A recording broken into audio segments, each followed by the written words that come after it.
Folks, we're looking at Edge Magazine, issue number 17, and this one was released in February 1995, examining the future of interactive entertainment. And as you can see on the cover, we have the PlayStation, the original, and of course everybody's hype about this machine. At the time, people were already aware that this would be the better of all the 32-bit machines being released around that time. And after this, only the Nintendo 64 was released as part of this generation. So consoles kept getting better. On the inside, we have the opening column going nutters about how good the PlayStation is. I mean, whoa, you can play Galaxian while the game loads. That was a thing back then. So, some bigger articles about wiring up, a technical article, and one about the PlayStation. So, yeah, Japan releasing both consoles within a matter of weeks. So lots of hype going on. It seems that I have a shadow here. Oh, well, let's do this. Yeah. Oh, it's myself. How about that? Alright.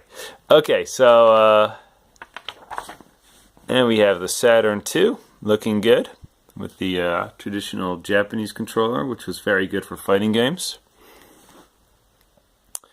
Dave Perry wishing for less FMV in video games, and that Edge magazine would be easier to get in England, in America, I mean.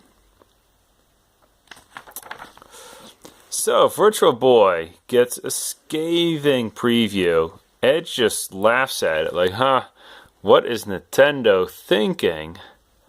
And they say the gameplay is comparable to 8-bit games. Well, I have to be honest with them, that is what it's like.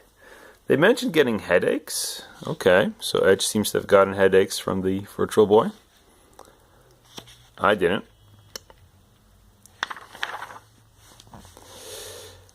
Video CD, was that ever a thing? Not that I know of, but Edge contemplates its existence. Mostly saying that the details were not good enough. I don't know this book, the Cyberspace Lexicon, but it didn't seem very interesting. Okay, so there's a show, an exhibition purely on graphics, and they're not even that impressive if you ask me. Any other graphics around here? Yeah, I mean, that's nothing to show on an expo, is it? Anyhow, so here's a report on Sega in the arcades, which now not only has Virtua Fighter 2, but also Sega Rally. These would be excellent games, and some of the last big arcade games. Now, Edge describes hard times for Sega and Nintendo, and they use this graph to show their consoles being sold less, but that's not really the point, right? How much the consoles are being sold. It's about how much software you're selling. I wish they had numbers on that. But Edge is very pessimistic about the future of the 16-bit consoles. And yeah, fair enough. Within about 2 years, they would be totally replaced by the 32-bit consoles. But in 1995, Nintendo still had a very good year for its Super Nintendo.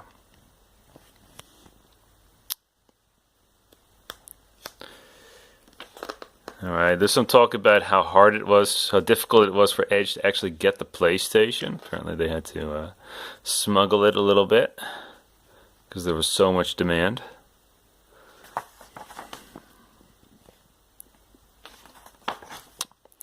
We have the letters. Which ones were interesting?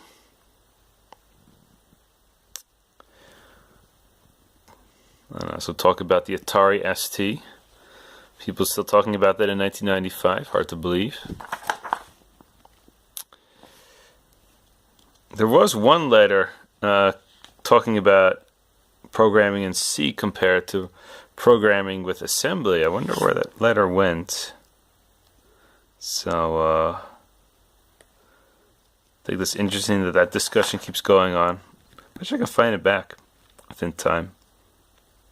And some talk about why doesn't the Macintosh get more information in Edge? Well, it's because there are not enough dedicated games.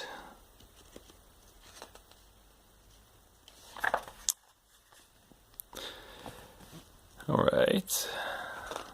I thought this was an interesting commercial. The 32X gets a whole page of commercial asking £3,000, so it's about $5,000, to program for the 32X. And look at this contraption. I think this would be the cartridge of the game. And here are the wires going to the console. So yeah, Edge was made and read for developers of games. And here you could buy a kit to develop for the 32X. Toshinden, one of the release titles for the PlayStation 1. And Edge notes how it doesn't play as well as Virtua Fighter, which is true. And they also talk about how it is a true 3D fighting game, probably the first one, because you could use the shoulder buttons to roll left and right. But that didn't seem to add much depth to the game, really. 4 whole pages. Yeah, that's the hype of the PlayStation, you know.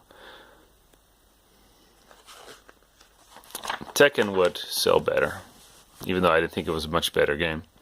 Motortown Green Peace, still very funny looking images. But I don't know how well this game sold. Probably pretty well, because its maker would go on to make Gran Turismo.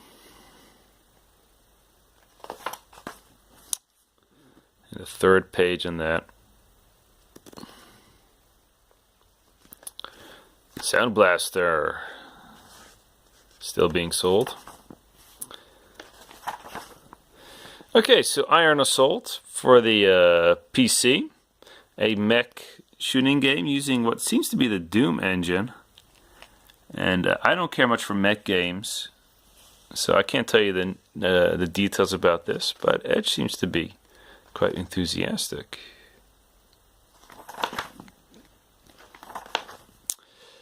Oh, this thing's cool.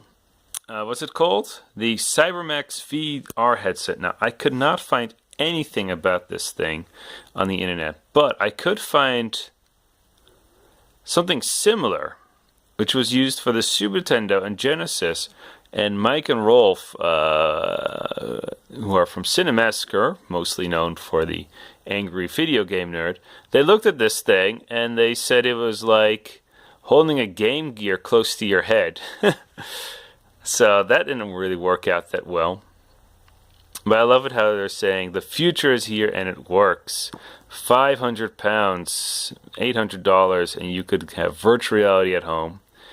And there is some software that actually supported it, including System Shock. That's a good game. So I bet the other games, VR Slingshot and Ghost Train, weren't very interactive, but this System Shock is a true adventure game. So that might have been awesome, but I couldn't find anything about that. Boxer's Road, I've never heard of this outside of Edge, so I don't think it was a huge success. Mostly just a way to show polygons working in a boxing game. Dark Forces hadn't been released yet, I'm surprised. It's already 1995, but this is one of the most popular Doom clones. Yeah, it's very close to the authenticity of the Star Wars universe, but like playing Doom.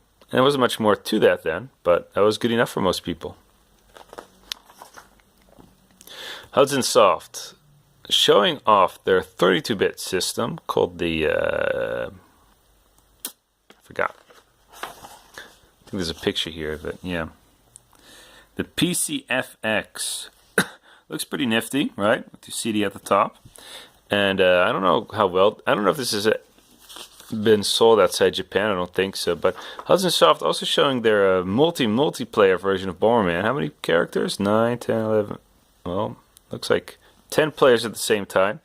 Saturn Bomberman would also have such high numbers. So that's something Hudson was always a bit proud of, their Bomberman games. Of course, you don't need 32-bit machines to play that well.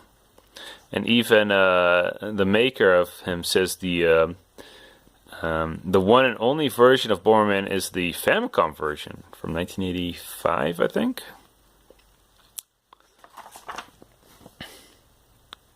So if the PC-FX had ever been released, you would have games like this, and you can see it's full motion video. So I guess that's what it was good at. And you don't want your consoles to be focusing on full motion video because that would make it a CDI.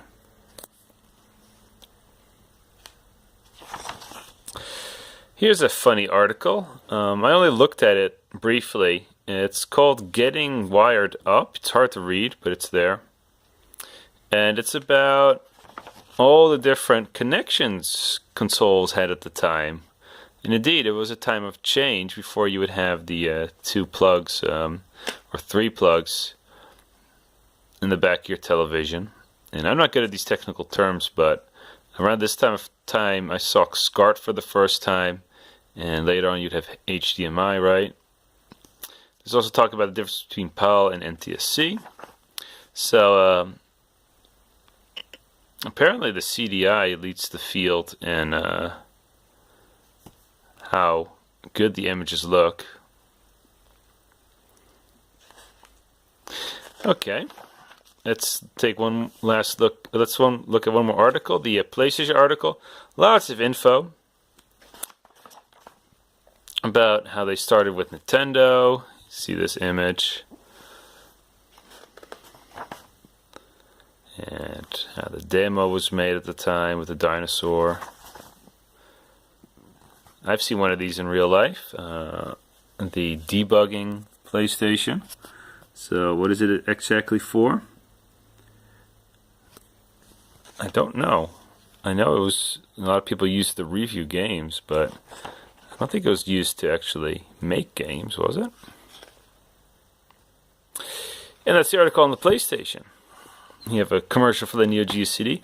And next time we'll continue with the reviews in Edge Magazine, issue number 17, released February 1995. See you then.